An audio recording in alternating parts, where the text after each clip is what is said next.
भाई साहब, कर्नाटक में कांग्रेस बजरंग दल जैसे हिंदू संगठन पर बैन लगाने की बात कर रही है। आप इस पर कुछ बोलते क्यों नहीं? हाँ? नहीं बोलता। क्यों?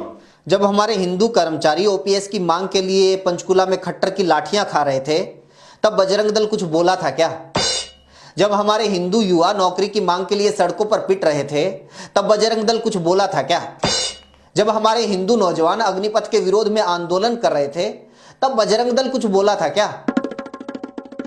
जब नौकरियों में धांधली, पेपर लीक जैसे मुद्दों पर हिंदू विद्यार्थी धरना प्रदर्शन कर रहे थे, तब बजरंग दल कुछ बोला था क्या? जब हमारे सैकड़ों हिंदू किसान दिल्ली के बॉर्डर पर धरना देते देते शहीद हो गए थे, तब बजरंग दल कुछ बोला था क्या?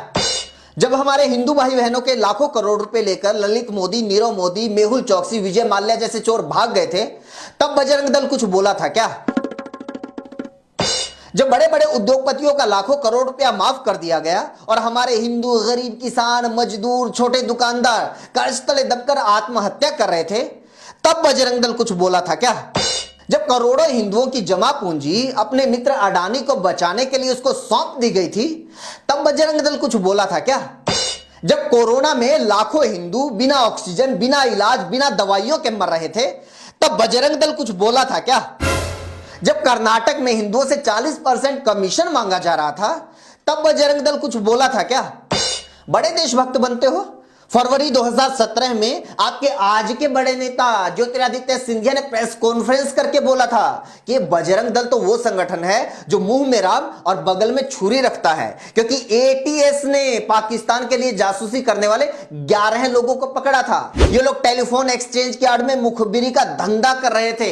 एक तो पता नहीं इन लोगों की ये मुखबिरी करने की खानदानी आदत कब छूटेगी।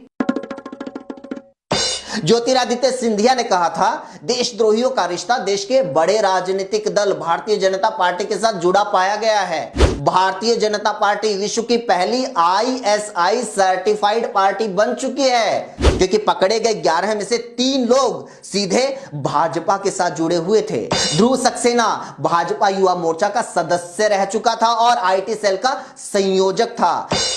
जितेंद्र सिंह भाजपा पार्षद का नजदीकी रिश्तेदार था और तीसरा आदमी बलराम सिंह बजरंग दल का सदस्य था और जासूसी गिरोह का मास्टरमाइंड था।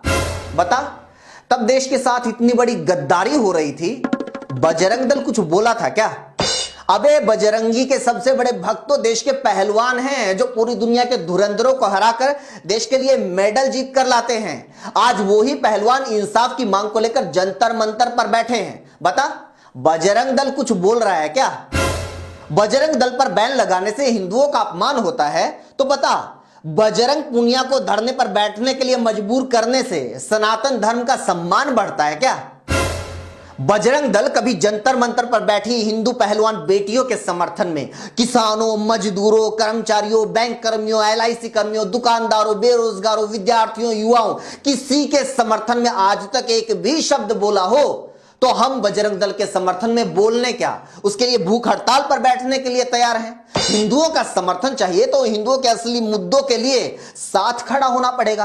पार्क में टीनेजर लड़के लड़कियों को पीटने से कोई बजरंग बली का भक्त या हिंदू रक्षक नहीं बन जाता।